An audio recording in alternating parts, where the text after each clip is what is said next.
Hello प्यारे बच्चों। तो कैसे हो आप सब। बहुत बहुत स्वागत है आप सभी का आज की इस वीडियो में। और आज की ये वीडियो क्लास 11th का आपका इकोनॉमिक्स यानी कि अर्थशास्त्र का जो सब्जेक्ट है बच्चों, इसी के एनुअल एग्जाम यानी कि फाइनल के एग्जाम के लिए बहुत ज्यादा इंपॉर्टेंट वीडियो होने वाली है। जी हाँ बच्चों, क्योंकि जैसा कि आप सभी को पता है कि कल यानी कि जो बच्चे मॉर्निंग शिफ्ट के हैं इनका कल 12 मार्च 2026 को, और जो बच्चे इवनिंग शिफ्ट के हैं इनका अगले दिन 13 मार्च 2026 को आपका इकोनॉमिक्स का जो फाइनल एग्जाम है, एनुअल एग्जाम जिसे वार्षिक पेपर भी कह सकते हैं, ये होने वाला है। तो आपके 12 और 13 मार्च के एग्जाम के लिए आपकी जो प्रिपरेशन है, आपकी जो प्रैक्टिस है, इसको ध्यान में रखते हुए और अच्छा बनाते हुए इस सेशन में हम डिस्कस करेंगे बच्चों एक और मोस्ट इंपॉर्टेंट पीवाईक्यू कह लीजिए या सैंपल पेपर कह लीजिए, इसी के सॉल्यूशन के बारे में। जी हाँ बच्चों, और बेसिकली ये हमारा सैंपल पेपर सेकंड होने वाला है। जी हाँ बच्चों, इससे पहले हमने आपको एक सैंपल पेपर पूरा सॉल्व करके बता दिया है। आपकी डिमांड थी कि सर हमें एक और पेपर जो है ना ये सॉल्व करवा दीजिए ताकि हम अपनी प्रैक्टिस कर सकें, प्रिपरेशन कर सकें। तो लीजिए बच्चों, हाजिर है आपके सामने एक और सैंपल पेपर की वीडियो। ठीक है, फटाफट से पैटर्न समझ लो बच्चों। जैसे आपके पास में दो किताबें हैं वैसे ही पेपर में दो खंड होंगे आपके। खंड आ रहेगा आपका अर्थशास्त्र में सांख्यिकी, ठीक है। खंड बा रहेगा आपका व्यष्टि अर्थशास्त्र का। ऐसे इंग्लिश में अगर आप देखें तो सेक्शन ए रहेगा आपका स्टैटिक्स फॉर इकोनॉमिक्स और सेक्शन बी रहेगा आपका माइक्रो इकोनॉमिक्स का, है ना। अब क्वेश्चन कैसे कैसे हैं तो ये भी देख लो। टोटल 20 एमसीक्यू है पेपर के अंदर, यानी कि 10 एमसीक्यू सेक्शन ए में है और 10 एमसीक्यू सेक्शन बी में है। ठीक है, 4 क्वेश्चन है आपके यहाँ पे देखेंगे 3 मार्क्स के। तो 3 मार्क्स के 2 क्वेश्चन सेक्शन ए में है और 3 मार्क्स के 2 क्वेश्चन सेक्शन बी में है। 6 लॉन्ग क्वेश्चन हमारे 4 मार्क्स के। तो 4 मार्क्स के 3 सेक्शन ए में, 4 मार्क्स के 3 सेक्शन सी में, मतलब बी में। और 4 हैं वेरी लॉन्ग क्वेश्चन 6 मार्क्स के, यानी कि 6 नंबर के 2 क्वेश्चन सेक्शन ए में और 6 नंबर के 2 क्वेश्चन सेक्शन बी में, इस तरीके से। ठीक है, तो यहाँ तक का हो गया आपका पेपर का पैटर्न। सेम इसी को इंग्लिश मीडियम में आप यहाँ पे देख सकते हैं। ये आपका सेक्शन स्टैटिक्स फॉर इकोनॉमिक्स और ये सेक्शन भी आपका माइक्रो इकोनॉमिक्स से ऐसे हो जाएगा, है ना। तो चलो बच्चों स्टार्ट करते हैं अपने आज के इस नए पेपर को और देखते हैं क्या रहेगा। ठीक है, तो ये हमारा बच्चों पार्ट 1 का वीडियो रहने वाला है आपके लिए, जो हमारा दूसरा पेपर है इसके पार्ट 1 का, है ना।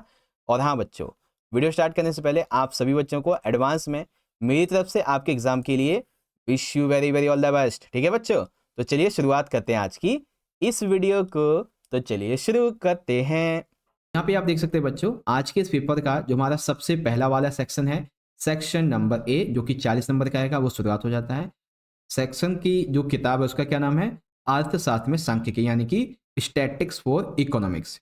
ठीक है, एक चीज और, ये जो पेपर है ना ये हिंदी मीडियम के बच्चों के लिए भी है और जो बच्चे इंग्लिश मीडियम के उनके लिए भी है। ठीक है, तो दोनों ही मीडियम के बच्चे इसको पूरा जरूर देखें। तो आ जाइए शुरुआत करते हैं। देखो बच्चों, सबसे पहले तो हम 10 एमसीक्यूज को डिस्कस करेंगे। तो आप सभी बच्चे भी इन एमसीक्यू क्वेश्चन का जो आंसर है मेरे द्वारा आंसर बताए जाने से पहले आप भी गेस करना कि इसका ये हो सकता है, इसका ये हो सकता है, तो इससे आपकी भी प्रैक्टिस हो जाएगी। ओके, चलिए देखिए, सबसे पहला क्वेश्चन क्या कहता है कि हमें कुछ कथन दिए गए, इन्हें ध्यानपूर्वक पढ़ना है।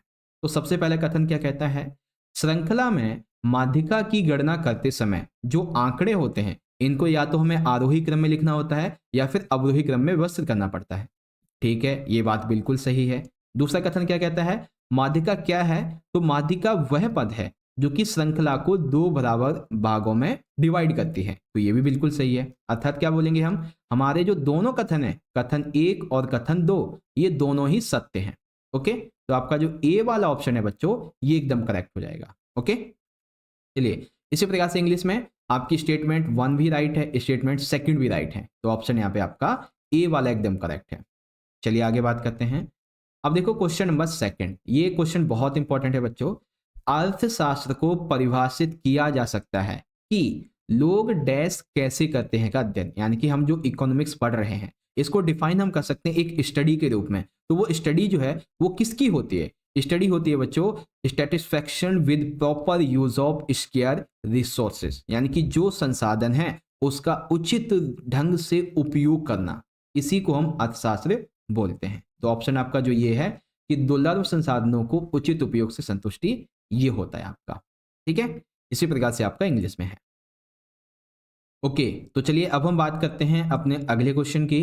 क्वेश्चन नंबर जो थर्ड है, इसका पहला वाला क्वेश्चन बहुत आसान है। ठीक है, वैसे तो देखो पेपर में आपको सेक्शन ए के अंदर कोई भी चॉइस नहीं मिलेगी, ठीक है, लेकिन मैंने 2 चॉइस ली हुई हैं ताकि आपको 2 एमसीक्यू और एक्स्ट्रा समझा सकूं। ठीक है, चलिए क्वेश्चन थर्ड क्या कहता है कि निम्नलिखित में से कौन सी विधि आंकड़ों का संग्रहण करने के लिए सबसे तीव्र विधि है, यानी कि व्यक्तिगत साक्षात्कार, गूगल फॉर्म भर के, या फिर साक्षात्कार के, या फिर प्रश्नावली भेज के, इन चारों में से किस के द्वारा, किस विधि के द्वारा जल्दी से जल्दी डेटा इकट्ठा किया जा सकता है।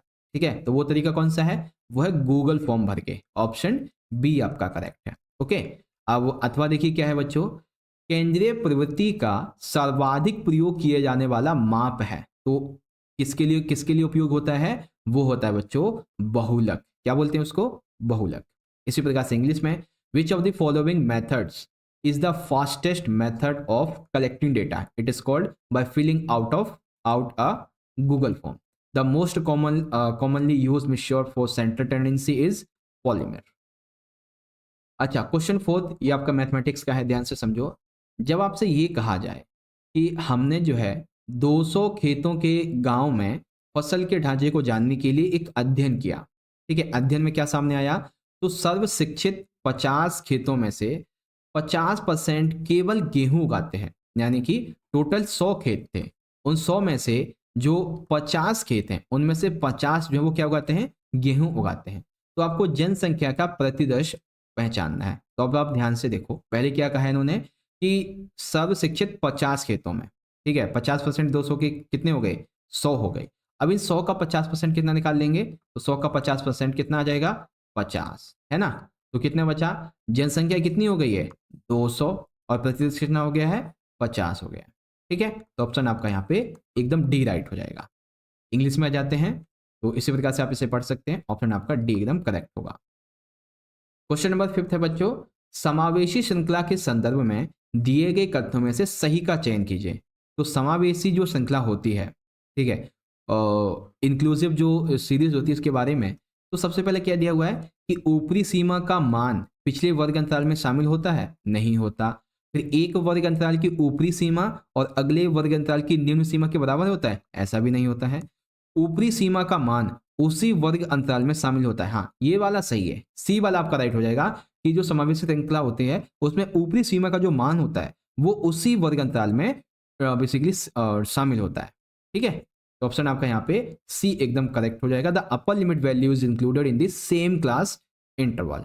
Okay, question number 6। अब यहां पे आपको थोड़ा नहीं बहुत ज्यादा ध्यान देना है। क्या है कि जो सांख्यिकी का अध्ययन है इसके विधि के चरणों का सही क्रम है, यानी कि जब हम बात करते हैं सांख्यिकी को समझने की तो इसके कुछ चरण होते हैं, तो आपको इसमें से सही चरण पहचानना है। ओके, तो अगर आप इसे थोड़ा ध्यान से समझें तो किसी भी सांख्यिकी को समझने के लिए, यानी कि जो स्टैटिस्टिकल स्टडी होती है, इसके लिए हम क्या करते हैं, सबसे पहले हम आंकड़ों को संग्रहण करते हैं। ठीक है, तो हमने क्या किया, सबसे पहले आंकड़ों को संग्रहण कर लिया, उसके बाद में फिर हम इन आंकड़ों का संगठन करते हैं। क्या करते हैं, संगठन करते हैं। ओके, अब चलिए ये सारे हट ही गए अब तो, ठीक है, फिर हम इनका संगठन करते हैं, फिर इनका प्रस्तुतिकरण करते हैं, उसके बाद इनका विश्लेषण, एंड देन फिर इनका निर्वचन करते हैं, है ना। तो किस प्रकार के स्टैटिस्टिकल स्टडी होती है, पहले आंकड़ों का संग्रहण, फिर संगठन, फिर प्रस्तुतिकरण, फिर विश्लेषण और फिर निर्वचन। तो इस प्रकार से आपका जो ए वाला ऑप्शन है ये एकदम राइट हो जाएगा। ठीक है बच्चों, चलिए इसी प्रकार से इंग्लिश में आ जाता है the correct sequence of the steps in the method of statistical study. तो सबसे पहले डेटा को कलेक्ट करते हैं, उससे ऑर्गेनाइज करते हैं, प्रेजेंट करते हैं, फिर एनालिसिस करते हैं, एंड उसके बाद में इंटरप्शन करते हैं। ओके, चलिए 7वें क्वेश्चन में आपके लिए अथवा लिया है मैंने, वैसे आपको पेपर में तो नहीं मिलेगा बट एमसी को एक दो और समझा देता हूँ।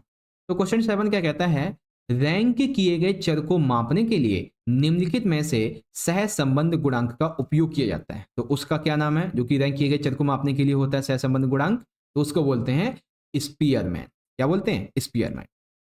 सेकंड क्वेश्चन, निम्नलिखित में से कौन सा माध्य का गुण नहीं है। अब ध्यान से देखो, अगर आपसे पेपर में 3 नंबर में ये पूछा जाए कि माध्य के गुण लिखिए, तो आप कैसे बताओगे। माध्य जो है इसकी गणना करना बहुत ही सरल होता है। ठीक है, श्रेणी के प्रत्येक मूल्य का प्रभाव होता है और बीज गणितीय विवेचना संभव होती है। अब आप इसको एक्सप्लेन कर दो। अब जो गुण नहीं है वो है चित्र के द्वारा प्रदर्शन संभव नहीं, ये गलत है क्योंकि हम इसे समझा सकते हैं चित्र के द्वारा। ओके, चलिए इंग्लिश में the following collection coefficients are used to measure rank variables. It is called spearmint. And which of the following is not a quality of the middle? It is called image display not possible. Question number 8, इनमें से आंकड़े एकत्रित करने की कौन सी विधि है? तो आंकड़े जो डेटा होता है उसको कलेक्ट करने का कौन सा इसमें से मेथड नहीं है? तो सबसे पहले प्रश्नावली के जरिए बिल्कुल करते हैं, साक्षात्कार यानी कि इंटरव्यू बिल्कुल करते हैं, द्वितीयक आंकड़ों के द्वारा बिल्कुल है। तो यहाँ पे हम क्या बोलेंगे, डी वाला जो हमारा ऑप्शन है, इन सभी के माध्यम से आंकड़े एकत्रित किए जाते हैं। ठीक है, ऑप्शन आपका डी राइट है। क्वेश्चन नंबर 9 देखते हैं बच्चों, निम्नलिखित में से कौन सा सूचकांक अर्थव्यवस्था में आर्थिक क्रियाओं के स्तर में वृद्धि को दर्शाता है? यानी कि ऐसा कौन सा सूचकांक है जो कि अर्थव्यवस्था में जो इकोनॉमिकल बेसिकली एक्टिविटीज हो रही हैं उसको दर्शाता है कि इनका इकोनॉमी में क्या लेवल है? तो ये क्या कहलाता है? इट इज कॉल्ड आईपीपी वृद्धि, यानी कि increase in IPP. Option C right है। अब बारी आती है हमारे क्वेश्चन 10 की, जो कि एक अभिकथन और कारण वाला है, तो ध्यान से समझो। अभिकथन ये कहता है कि यदि आंकड़ों में कुछ चरम मान होते हैं तो स्पीयरमैन का रैंक सहसंबंध गुणांक बहुत उपयोगी हो सकता है। बिल्कुल ठीक। अब ऐसा होता क्यों है? तो ऐसा इसलिए होता है क्योंकि रैंक सहसंबंध गुणांक चरम मानों से प्रभावित नहीं होता है। तो जी हाँ, ये सही है। तो क्या बोलेंगे? ऑप्शन ए और कारण आर दोनों सही हैं और आर ए की सही व्याख्या भी करता है। ठीक है, चलिए इस प्रकार से बच्चों पिछले 10 से 12 मिनट के अंदर हमने जो है सेक्शन नंबर ए के टोटल जो हमारे 12 नहीं 10, वैसे तो अगर हम चॉइस वाले मिलाने तो 12 हो गए। इन 10 एमसीक्यूज की तैयारी बहुत अच्छी कर ली है और आई होप आपको समझ में आ गया। अच्छा, एक चीज़ और, अगर आप सभी बच्चे, ठीक है, अगर आप सभी बच्चे चाहते हैं कि आपकी पहली वाली बुक से हम 50 प्लस या फिर 100 प्लस एक एमसीक्यू की वीडियो लाएं, तो आप सारे के सारे बच्चे ज़्यादा से ज़्यादा कमेंट करें। ठीक है, सैंपल में तो ऑलरेडी 3-4 बन ही चुके हैं आपके। अगर आप चाहते हैं कि आपके लिए एमसीक्यूज भी हम लेके आएँ तो आप मुझे कमेंट करके बताओ। जितने ज़्यादा कमेंट होंगे उतनी ही जल्दी हम आपके लिए ऐसी वीडियोस ला देंगे। ओके बच्चों, ठीक है। देखिए आई नो वेरी वेल कि पेपर लाने में थोड़ा टाइम लग गया, बट लाए हैं तो एक साथ 3-4 लाए और प्रैक्टिस सेट भी लेके आए एक ही बार में। ओके, चलिए अब क्वेश्चन नंबर 11 और 12 ये हमारे 3 नंबर के हैं। तो क्वेश्चन नंबर 11 क्या कहता है? उपभोक्ता कीमत सूचकांक क्या होता है, या फिर मतलब इसका महत्व क्या होता है? कोई 3 बताने हैं। तो उपभोक्ता कीमत सूचकांक का महत्व, सबसे पहला यह जो उपभोक्ता, यानी कि इसको पहले इंग्लिश में क्या बोलते हैं पहले ये समझो। What is the importance of consumer price index? ठीक है ना, तो ये जो सीपीआई होता है इसकी क्या इंपॉर्टेंस होती है वो हमें बतानी है। सीपीआई की इंपॉर्टेंस, तो इंपॉर्टेंस ये है कि यह सरकार को विभिन्न विषयों जैसे कि टैक्स के बारे में, मूल्य के बारे में, नियंत्रण, सामान्य आर्थिक और राजकोष से संबंधित जो नीतियां होती हैं इसके निर्माण में सहायक करता है। ठीक है, जब उसे सीपीआई का पूरी की पूरी उसको नॉलेज होती है, ठीक है, वो जो सूचकांक होता है। उसके बाद इसी सीपीआई के आधार पे, ठीक है, इसी सीपीआई के आधार पे सरकार जो है वो महंगाई भत्ते का निर्धारण करती है कि महंगाई कितना होगा, अगर महंगाई ज़्यादा हो रही है तो उसको कम कैसे किया जाएगा। ठीक है, इसी के आधार पे कीमतें बढ़ती हैं, कीमतें घटती हैं, क्योंकि जब सरकार को ये पता होगा कि लोग जो है वो इस कीमत पे इतनी वस्तु को खरीद रहे हैं, इसको कम खरीद रहे हैं, तो इसको कम करना चाहिए, इसको ज़्यादा करना चाहिए, वो उस हिसाब से करते हैं। ठीक है, यह है वास्तविक मूल्यों की माप और वास्तविक आय के निर्धारण मापन में सहायक होती है। ठीक है, जब हमें सीपीआई का पता है कि हमारी जो जनता है, हमारा जो उपभोक्ता है वो क्या खरीद रहा है, कितने हिसाब से खरीद रहा है, कितनी महंगी कितनी सस्ती वस्तु को खरीद रहा है, कितनी क्वांटिटी में, तो इस हिसाब से ना एक वास्तविक मूल्य और वास्तविक आय का निर्धारण आसानी से किया जा सकता है। तो ये इस सूचकांक का महत्व है। ओके, अब इसी का इंग्लिश मीडियम में देखेंगे तो what is the importance of consumer price index, तो क्या होता है इसके बारे में आप ये सारे पॉइंट इंग्लिश मीडियम में पढ़ सकते हो। देखो हिंदी मीडियम में आपको मैं समझा दूंगा, इंग्लिश मीडियम के जो बच्चे हैं अगर आप पढ़ना चाहते हैं तो इस वीडियो को पॉज कीजिए, इन सेंटेंस को इजीली रीड आउट कर सकते हैं। बाकी हिंदी में समझाता चलूंगा, इंग्लिश में आपको दिखाता चलूंगा। चलिए ओके, तो अब हम बात करते हैं बच्चों अपने अगले क्वेश्चन की, क्वेश्चन नंबर 12, और ये भी 3 नंबर का ही है, बट इसमें नया क्या है, इसमें आपको एक अथवा मिल गया। ठीक है, और वैसे भी पेपर के अंदर आपको एक 3 नंबर में, ठीक है, एक 4 नंबर में और एक 6 नंबर में एक एक अथवा आपको इन क्वेश्चंस में जरूर मिलेगा। ओके, तो पहला क्वेश्चन क्या कहता है, सूचकांक किसे कहते हैं और सूचकांक की कोई 2 विशेषताएं बताइए। अभी हमने ऊपर पढ़ा था ना कि उपभोक्ता कीमत सूचकांक, तो उसमें जो सूचकांक है इसका क्या अर्थ होता है, तो इसकी 2 विशेषताएं आपको बतानी है। आ जाइए समझते हैं। देखिए सबसे पहले सूचकांक समझिए, सूचकांक यानी कि इंडेक्स, ये एक ऐसा सांख्यिकी माप होता है जो कि समय, धन, स्थान, अन्य विशेषताओं के आधार पे चर या फिर जो चर मूल्य होते हैं इनके समूह में होने वाले परिवर्तन को दर्शाता है। ठीक है, क्या क्या विशेषता है? तो सबसे पहली विशेषता तो यही है कि यह एक संख्यात्मक तथ्य होता है, ठीक है, जो कि होने वाले परिवर्तन को संख्याओं में दर्शाता है। उसके बाद सूचकांक जो है वो केवल औसतन परिवर्तन दर्शाता है, यानी कि एकदम एक्यूरेट नहीं दर्शा सकता, औसतन दर्शाता है। अभी औसतन भी या तो सापेक्ष हो सकता है या फिर प्रतिशत में हो सकता है, दोनों में से किसी में भी हो सकता है। ठीक है, तो ये कॉन्सेप्ट था। अब बात करते हैं इसके सेकंड क्वेश्चन की। तो वर्गीकृत आंकड़ों में सूचना की क्षति का क्या अर्थ है? ठीक है, जो आंकड़े वर्गीकृत हैं उसमें सूचना की क्षति का क्या अर्थ होता है, आइए समझते हैं। देखिए, आंकड़ों के वर्गीकरण में सूचना की क्षति, ध्यान से समझिएगा। देखिए, जो आवृत्ति वितरण होता है ये अपरिष्कृत आंकड़े, यानी कि जिन आंकड़ों को बस एकत्र करके रख लिया गया, उनको अभी तक परिष्कृत करके एकदम संगठित नहीं किया गया, विश्लेषण विवरणात्मक कुछ नहीं किया गया, ऐसे आंकड़ों को संक्षिप्त से और समझने योग्य बनाना ही आवृत्ति वितरण का काम है। लेकिन आवृत्ति वितरण जो है ऐसे आंकड़ों में उसका वर्णन नहीं दर्शाता जो कि अपरिष्कृत आंकड़ों में पाया जाता है, और इसे ही सूचना की क्षति होती है। जब अपरिष्कृत आंकड़ों में आंकड़ों को वर्गों में समूहीकृत किया जाता है तब एक व्यक्तिगत अवलोकन का सांख्यिकी गणना में कोई महत्व नहीं रह जाता है। एग्जाम्पल लेता हूं, उदाहरण के लिए माना वर्ग 20 से 30 में 5 मूल्य 22, 25, 23, 28 और 27 शामिल है। जब ऐसे आंकड़ों को 20 से 30 के रूप में समूहित किया जाता है तब व्यक्तिगत मूल्यों का कोई महत्व नहीं होता है और केवल आवृत्ति अर्थात 5 को लिखा जाता है, ना कि उनके वास्तविक मूल्यों को इस वर्ग के मूल्यों के वर्ग अंतराल या फिर वर्ग चिन्ह के मध्य मूल्य के बराबर मान लिया जाता है। ठीक है, सांख्यिकी गणना वास्तविक मूल्यों के बजाय केवल वर्ग चिन्ह के मूल्य पर आधारित होती है। परिणाम स्वरूप इससे सूचना की व्यापक हानि हो जाती है। तो इस एग्जाम्पल के जरिए अब आप समझ गए होंगे कि आंकड़ों में सूचना की हानि, सूचना की क्षति से क्या मतलब होता है। ओके, तो आपका ये वाला कंप्लीट हो गया। अब जो बच्चे इंग्लिश मीडियम के हैं वो यहां से देखें कि what is called index and write any two characteristics of index. तो इंडेक्स होता क्या है, इसके फीचर्स क्या क्या हैं, तो आप यहां से पढ़ सकते हैं। एंड सेकंड क्वेश्चन कि how does the loss of information mean in the classified data. तो क्या है इसके बारे में, loss of information in classified data, इसके बारे में आप यहां से पढ़ सकते हैं, ये डेटा दिया गया है। ओके, चलिए अब बात करते हैं क्वेश्चन नंबर 13 की। ये हमारा 4 नंबर का सबसे पहला क्वेश्चन है। तो क्वेश्चन क्या कहता है, माध्यिका किसे कहते हैं, माध्यिका के 2 गुण और 2 अवगुण लिखिए। ओके, तो आइए समझते हैं। देखिए, माध्यिका क्या होती है। माध्यिका एक श्रेणी का मध्यमान है जो इसे 2 बराबर भागों में विभाजित करता है। तो माध्यिका क्या है, एक श्रेणी का मध्यमान होता है, ठीक है, जो कि इसे 2 एकदम इक्वल पार्ट में डिवाइड करता है। अब इसके गुण क्या क्या है माध्यिका के, तो कई गुण होते हैं। सबसे पहला, जब हम किसी भी श्रेणी को माध्यिका के माध्यम से डिवाइड करते हैं तो इससे उसकी जो गणना है वो बहुत आसान हो जाती है। ठीक है, साथ ही माध्यिका जो है ये सीमांत या फिर चरम मूल्यों से भी प्रभावित नहीं होती है, जिससे कि हमें समझना बहुत आसान हो जाता है। साथ ही माध्यिका को ग्राफ की सहायता से दर्शाया भी जा सकता है। ठीक है, आंकड़ों के अनियमित होने पर भी इसकी गणना की जा सकती है, यानी कि आंकड़े चाहे जितने भी हो सब की गणना इसमें की जा सकती है। ओके, लेकिन वो एक वो बात है ना कि हर एक सिक्के के 2 पहलू होते हैं। तो चाहे आपका माध्य हो, माध्यिका हो या फिर बहुलक हो, सभी के गुण भी हैं तो कुछ अवगुण भी हैं, है ना। तो अब माध्यिका के अवगुण समझिए। माध्यिका के अवगुण में सबसे पहला ये है कि इसके लिए आंकड़ों को व्यवस्थित करने की आवश्यकता होती है। माध्यिका का उपयोग आप तब तक नहीं कर सकते जब तक कि जो डेटा है आपके पास में वो पूर्ण रूप से व्यवस्थित नहीं होता है।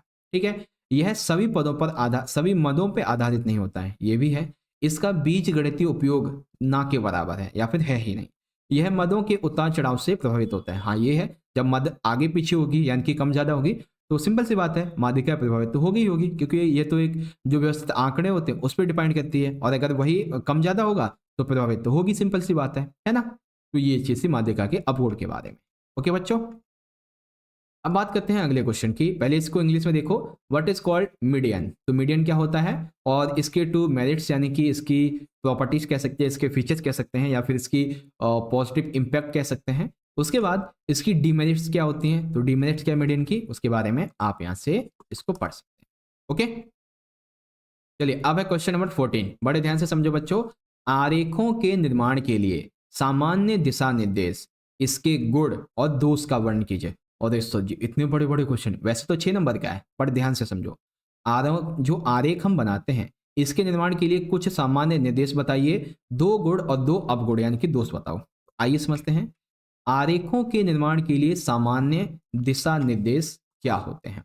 तो सबसे पहला तो ये है कि आंकड़ों की मात्रा के आधार पे आरेख का एक उचित आकार लिखिए। यानी कि आपके जो आंकड़े हैं उसकी मात्रा के आधार पे आप एक उचित आकार ले लीजिए। ठीक है, फिर आपको उचित पैमाना लेना है। आपको आंकड़े के आधार पे उपयुक्त चौड़ाई और इसकी ऊंचाई देखिए आपके आंकड़े जो हैं। फिर स्पष्ट पहचान के लिए अनुक्रमणिका यानी कि आपको जो है नंबरिंग करनी है उसमें। उसके बाद आपको उसका एक शीर्षक देना है।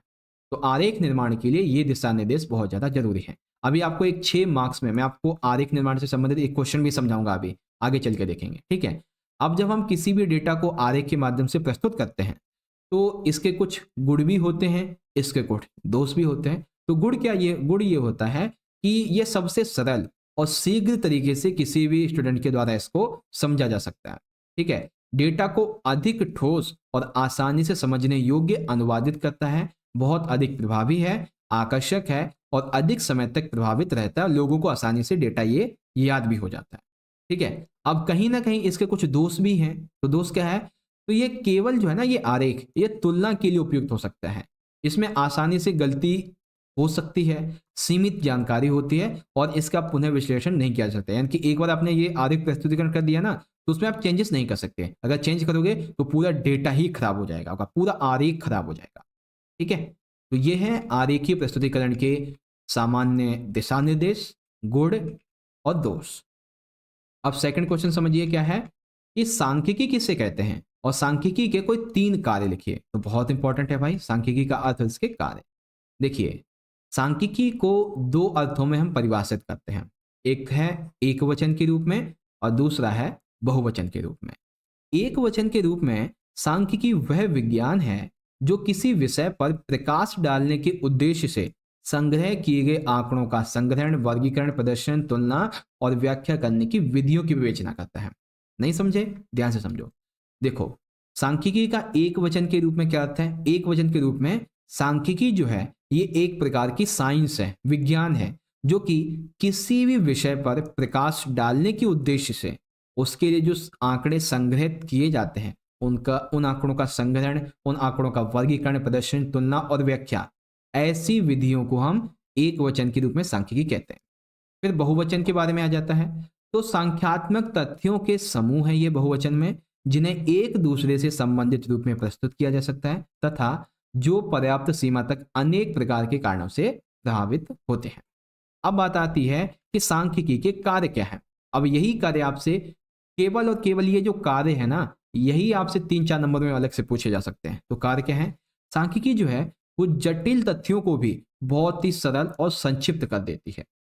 ठीक है, साथ ही जो तथ्य होते हैं उनको निश्चित स्वरूप भी प्रदान कर देती है। ये हमारे लिए नीति निर्माण में भी सहायता करती है। ठीक है, किसी भी कार्य को लेके या फिर संख्यात्मक आंकड़ों को लेके पूर्वानुमान भी लगा सकती है, तथ्यों की तुलना करती है, व्यक्तिगत ज्ञान और अनुभव को बढ़ाते हैं और विभिन्न आर्थिक कारकों के मध्य संबंधों को ज्ञात भी करती है। ठीक है, तो ये है सांख्यिकी के कार्य जो कि आपको समझ में आगे होंगे।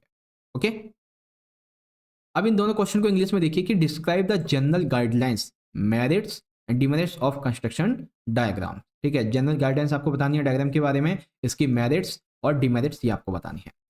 तो जनरल गाइडलाइंस क्या है फॉर कंस्ट्रक्शन ऑफ डायग्राम्स, तो ये आपके 5 पॉइंट हैं। उसके बाद इसकी प्रॉपर्टीज क्या होती हैं। ठीक है, तो मतलब ये मेरिट्स हो गई और ये इसकी डिमेरिट्स हो गई, इस प्रकार से। ओके, अब इसमें सेकंड क्वेश्चन क्या था हमारा कि what is the statics and write any 3 function of statics. तो स्टैटिक्स का मीनिंग क्या है, पहले आप मीनिंग 2 चीजों में समझेंगे, as a singular and the form of plural. ठीक है ना, तो ए और बी ये तो इसके टाइप हो गए, 2 सेंस हो गए। इसके बाद इसके कार्य क्या होते हैं तो वो आप यहां से इजीली रीड आउट कर सकते हैं। अब है बच्चों अगला क्वेश्चन, क्वेश्चन नंबर 15, सांख्यिकी विषय की सीमाओं का उल्लेख कीजिए। ठीक है, वैसे ये तो अथवा में होना चाहिए था, अभी हमने ऊपर सांख्यिकी के बारे में देखा था। ओके, अब बारी ये आती है कि सांख्यिकी की सीमाओं का उल्लेख कीजिए। तो सांख्यिकी की सीमाओं में सबसे पहला ये है कि सांख्यिकी जो है वो व्यक्तिगत इकाइयों का अध्ययन नहीं करती है, अर्थात सांख्यिकी केवल केवल और केवल सामूहिक जो तथ्य हैं इसका अध्ययन करती है, व्यक्तिगत इकाइयों का नहीं। दूसरा, सांख्यिकी केवल संख्यात्मक जो तथ्य होते हैं इसका अध्ययन प्रस्तुत करती है, ठीक है। जैसे कुछ ईमानदारी, सुंदरता, इस प्रकार का कोई अध्ययन नहीं करती, केवल और केवल संख्यात्मक तथ्यों का अध्ययन करती है, ठीक है। अब तीसरा है, सांख्यिकी जो है वो केवल और केवल नियम औसतन सत्य तथ्य हैं, यानी कि सांख्यिकी नियम केवल औसतन सत्य तथ्य। इसका मतलब यह है कि जिस प्रकार भौतिक विज्ञान में एवं रसायन विज्ञान के नियम हमेशा सत्य होते हैं, किंतु सांख्यिकी के नियम पूर्ण रूप से शुद्ध एवं विश्वसनीय नहीं होते हैं। ये केवल औसतन रूप में सत्य होते हैं, यानी कि 100% एक्यूरेट नहीं होते, 0.001% ही ना सही, लेकिन ये वैसे विश्वसनीय नहीं होते। 0.001% बेशक से, ठीक है, लेकिन पूर्ण सत्य नहीं होते। जैसे साइंस हो गया या फिर भौतिक साइंस, रसायन, ये सभी सत्य होते हैं, इनके नियम वगैरह, है ना। तो ये चीजें थी। तो चौथा आपका ये क्वेश्चन भी हो गया। अब इसको एक सेकेंड, ये चौथा वाला पॉइंट तो रह ही गया। सांख्यिकी के जो प्रयोग है वो केवल विशेषज्ञों के द्वारा ही संभव है। क्यों भाई? क्योंकि सांख्यिकी का जिस भी व्यक्ति को जितना ज्यादा अध्ययन होगा वही उस चीज को अच्छे से समझ सकता है, वही सांख्यिकी का ज्ञान कर सकता है और जो भी निष्कर्ष होते हैं उसको निकाल सकता है। एक और पॉइंट है आपका कि आंकड़ों की एक रूपता एवं सजीवता। जिन आंकड़ों की तुलना करनी हो उनके लिए यह अति आवश्यक है कि उनमें एक रूपता होनी चाहिए, एक सजतीयता होनी चाहिए। यानी कि आपको कोई आंकड़े जो है उनकी तुलना करनी है, ठीक है, स्टैटिक्स के लिए, तो वो जो है ना वो एक रूप होने चाहिए इसलिए। और विजेतीय होने पर आंकड़ों की तुलना नहीं की जा सकती क्योंकि सजेतीयता होनी चाहिए उसमें। ओके, अब इनको इंग्लिश में देखो कि mention the limitations of the subjects of statics. तो क्या क्या इसकी लिमिटेशंस हैं? तो सबसे पहले, not study individual units, studies only numerical facts, and rules are truly only on average, use of statistics is possible only by experts, and हाँ, uniformity and homogeneity of data, इस प्रकार से। चलिए अब है क्वेश्चन नंबर 16। अब बड़े ध्यान से समझो क्योंकि ये दो क्वेश्चन जो हैं ये आपके 6 नंबर के दो क्वेश्चन और बहुत ही ज़्यादा इंपॉर्टेंट भी हैं। ओके, तो आइए ध्यान से समझो। पहला क्वेश्चन क्या कहता है, प्राथमिक आंकड़े और जो द्वितीयक आंकड़े होते हैं इनमें आपको डिफरेंशिएट करना है। तो आइए समझते हैं कि प्राथमिक आंकड़े क्या होते हैं और द्वितीयक आंकड़े क्या होते हैं। देखिए, प्राथमिक आंकड़े वे आंकड़े होते हैं जो कि इन आंकड़ों को एकत्र करने वाले यानी कि जो अनुसंधानकर्ता होते हैं इनके द्वारा उद्देश्य के लिए सर्वप्रथम स्वयं एकत्रित किए जाते हैं, ठीक है। तो प्राथमिक आंकड़े क्या हो गए? ऐसे आंकड़े जिसे स्वयं अनुसंधानकर्ता प्रत्यक्ष तौर पे स्वयं एकत्रित करता है, ठीक है। प्राथमिक आंकड़े मौलिक होते हैं। मौलिक का मतलब क्या हो गया कि वो एकदम जीरो लेवल से लिए जाते हैं, ठीक है, क्योंकि इन्हें अनुसंधानकर्ता स्वयं उसके मौलिक स्रोत से ही प्राप्त करता है। प्राथमिक आंकड़ों को एकत्रित करने में बहुत ही ज्यादा धन लगता है, बहुत ही ज्यादा समय और बहुत ही ज्यादा परिश्रम और संसाधन भी लगते हैं, ठीक है। एक एग्जाम्पल देता हूं, यदि अनुसंधानकर्ता 11वीं कक्षा के विद्यार्थियों से पूछकर उनकी अर्थशास्त्र विषय की एक अंक सूची बनाता है, ठीक है। जैसे मानते हैं अभी आपके फाइनल एग्जाम से पहले कोई टेस्ट हुए, उन टेस्ट में आपके जितने भी नंबर आए तो आपके जो इकोनॉमिक्स के आपके जो टीचर हैं वो सभी बच्चों से पूछते हैं तुम बताओ तुम्हारे कितने मार्क्स आए, अच्छा बेटा तुम बताओ तुम्हारे कितने मार्क्स आए। अब उन्होंने जो एक डेटा तैयार किया है आपसे पूछ के, वो क्या कहलाएगा? प्राथमिक आंकड़ा कहलाएगा, ठीक है। एक एग्जाम्पल और दूंगा जो कि इसी के संबंध में द्वितीय आंकड़ा होगा। ओके, अब द्वितीय आंकड़े क्या होते हैं? द्वितीयक आंकड़े वे आंकड़े होते हैं जो पहले एकत्रित किए जा चुके हैं, ये किसी दूसरे उद्देश्य के लिए किसी अन्य संस्था के द्वारा संग्रहित होते हैं। द्वितीयक आंकड़े मौलिक नहीं होते हैं क्योंकि उन्हें अनुसंधानकर्ता पहले ही एकत्रित कर चुके होते हैं और द्वितीयक में उन्हीं से लिए जाते हैं। अब जब इन्हें मौलिक स्रोत से प्राप्त नहीं किया जा रहा है, ठीक है, अनुसंधानकर्ता स्वयं इन्हें एकत्रित नहीं कर रहा है, जिसने कर दिया पहले उसी से ही ले रहा है, तो इसमें भाई टाइम भी कम लगता है, धन भी कम लगता है, परिश्रम भी कम लगता है, संसाधन भी कम लगते हैं। अब द्वितीयक आंकड़े का एग्जाम्पल सुनो। जैसा अभी हमने देखा था कि ये हमने क्या देखा था अभी प्रथम का, कि जो आपकी इकोनॉमिक्स के टीचर हैं वो आपसे आपकी इकोनॉमिक्स के टेस्ट के मार्क्स पूछते हैं और उसने एक डेटा बनाया। अब इसी डेटा को आपके जो स्कूल के प्रिंसिपल हैं या फिर आपके स्कूल का जो आपका क्लास का जो क्लास टीचर है वो उसको लेकर के जब आपका रिजल्ट तैयार करता है ठीक है, इकोनॉमिक के आपके टेस्ट पेपर के हिसाब से आपका रिजल्ट तैयार करता है, वो द्वितीयक आंकड़े में आ जाता है। ठीक है, तो ये चीजें थी। अब इसके सेकंड क्वेश्चन को देखते हैं। वर्गीकरण की किन्हीं 5 मुख्य विशेषताओं को वर्णित कीजिए। तो वर्गीकरण की 5 मुख्य विशेषताएं क्या होती हैं? तो सबसे पहली विशेषता है बच्चों सजातीयता। इसका मतलब क्या होता है? प्रत्येक वर्ग की इकाइयों में सजातीयता होनी चाहिए। किसी वर्ग विशेष की सभी इकाइयां उस गुण के आधार पर होनी चाहिए जिसके आधार पर वर्गीकरण किया गया है। ठीक है, यानी कि प्रत्येक वर्ग विशेष की जो इकाइयां हैं वो उसी गुण के आधार पर हों जिसके आधार पर उसका वर्गीकरण किया गया था। दूसरा है स्पष्टता। वर्गीकरण में स्पष्टता व सरलता ये 2 गुण विद्यमान होते हैं और किसी भी प्रकार का संशय इसमें नहीं होना चाहिए। कोई मद केवल एक ही वर्ग में शामिल होना चाहिए, तभी ठीक वर्गीकरण प्राप्त किया जा सकता है। तो यानी कि वर्गीकरण जो है ना, इस प्रकार से स्पष्ट होना चाहिए। ठीक है, फिर इसमें लोचशीलता आती है। इसका अर्थ ये होता है कि आवश्यकता के अनुसार परिस्थितियों के साथ वर्गों में भी संशोधन किया जा सके, इतनी उसमें क्षमता होनी चाहिए। फिर व्यापकता आ जाती है, अध्ययन के उद्देश्य आ जाते हैं। ठीक है ना, तो ये कुछ है, 1-2 पॉइंट आप यहाँ से पढ़ सकते हैं। ओके बच्चों, तो ये आपका वर्गीकरण की मुख्य विशेषताएं हो गई। अब जो बच्चे इंग्लिश मीडियम के हैं वो अपने दोनों क्वेश्चन को यहाँ से देखिए कि explain the difference between primary data and secondary data. तो प्राइमरी डेटा क्या होता है इसके बारे में आपके सामने ये 4 पॉइंट है, एंड उसके बाद में सेकेंडरी डेटा क्या होता है तो उसके बारे में ये 4 पॉइंट यहाँ पे ऐसे पढ़ सकते हैं। अब इसका सेकंड क्वेश्चन क्या था कि describe any 5 main features of classifications. तो आइए समझते हैं इसके मेन फीचर्स क्या हैं। तो आपका सबसे पहला ये रहा, दूसरा आपका ये वाला है, तीसरा ये रहा, चौथा ये रहा। आप इसको वीडियो को पॉज करके पढ़ जरूर लेना बच्चों, ठीक है। ओके, अगर आपने थोड़ा ध्यान से समझा हो तो एक चीज नोटिस की होगी कि पूरे पेपर में हमने आपके लिए जो आपके मैथ वाले क्वेश्चन होते हैं, ठीक है, डेटा वाले, टेबल वाले, वो क्वेश्चन एक भी नहीं लिए, बट आपके पेपर में 4 नंबर और एक 3 नंबर में 7 नंबर का आपका जो क्वेश्चन है ना वो मैथ वाला आएगा। तो आप मैथ वाले क्वेश्चन की तैयारी करके जरूर जाना अपने से, चाहे आप किताब से करो चाहे सपोर्ट से करो, लेकिन कर लेना जरूर से। ओके, अब इसमें एक क्वेश्चन लिया है मैंने, क्वेश्चन नंबर 17, जो कि सीधा आपकी किताब से ही है। अर्थशास्त्र में प्रयुक्त कुछ गणितीय उपकरणों को समझाइए। ठीक है, अब गणितीयों के उपकरणों में यहाँ पे आपको समझना है कि एक रेखा का ढाल, ठीक है, रेखीय जो वक्र होता है इसको कैसे डिजाइन किया जाता है, ये होता क्या है, ठीक है, इसकी जो ढाल होती है इसको बेसिकली ज्ञात करने का फॉर्मूला क्या होता है। ओके, और इसको क्या बोलते हैं, डिजाइन कैसे किया जा सकता है, तो आप देख सकते हैं इस प्रकार से इसको डिजाइन किया जाता है। ठीक है, ये होती क्या है तो आप यहाँ से पढ़ सकते हैं। फिर एक इसमें और आता है, इसके अंतर्गत ये रेखीय ढाल के अंतर्गत ही आता है, इसको बोलते हैं धनात्मक ढाल होती है एक तो। ठीक है, अब ये धनात्मक ढाल में देख सकते हैं इस प्रकार से ये आपको डिजाइन करनी है। इसके बाद में फिर होती है इसकी ऋणात्मक ढाल, तो ये कैसे होती है और इसका क्या आपको डिजाइन कैसे करना है, तो यहाँ पे है। फिर आता है शून्य ढाल। ठीक है, शून्य ढाल कैसी होती है तो आप यहाँ पे देख सकते हैं। एंड देन आती है अनंत ढाल, और अनंत ढाल कैसी होती है वो आप यहाँ से देख सकते हैं। ओके, तो ये आपका क्वेश्चन नंबर 17 है, जो कि एक मैथमेटिक्स वाला होगा, फॉर्मूला वाला रहेगा, जो कि आपको अच्छे से समझ में आ गया होगा।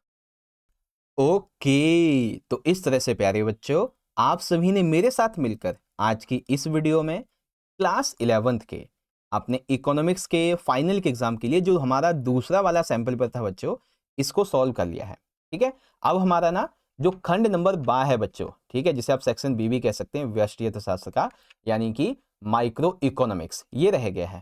ठीक है ना, तो इसके लिए हम अलग से एक पार्ट 2 का वीडियो बना देंगे, और पार्ट 2 की वीडियो का लिंक आपको डिस्क्रिप्शन बॉक्स में भी मिल जाएगा। ठीक है, और साथ ही साथ यहाँ पे आई बटन में एक प्लेलिस्ट मिल जाएगी, जिसके अंदर जो भी सैंपल पर हम आपको करवा रहे हैं, जो भी आपके लिए एमसीक्यू, जो भी आपके लिए इंपॉर्टेंट क्वेश्चन की वीडियोस हैं, सब इसके अंदर मिल जाएंगी, सैंपल की वीडियोस भी, है ना। तो एक बार चेक जरूर कर लेना बच्चों, अगर आपसे कोई भी वीडियो मिस हो गई हो तो। ठीक है, चलो बच्चों, मिलते हैं आपसे अगले सेशन में, अगली वीडियो में, इसी पेपर के पार्ट 2 की वीडियो के साथ। तब तक के लिए पढ़ते रहिए बच्चों, एग्जाम की तैयारी करते रहिए। थोड़ी देर में एक और वीडियो आ जाएगी, उसे भी देख लीजिएगा। ठीक है, चलिए बच्चों, मिलते हैं नेक्स्ट सेशन में। बहुत बहुत धन्यवाद। जय हिंद, जय भारत, वंदे मातरम।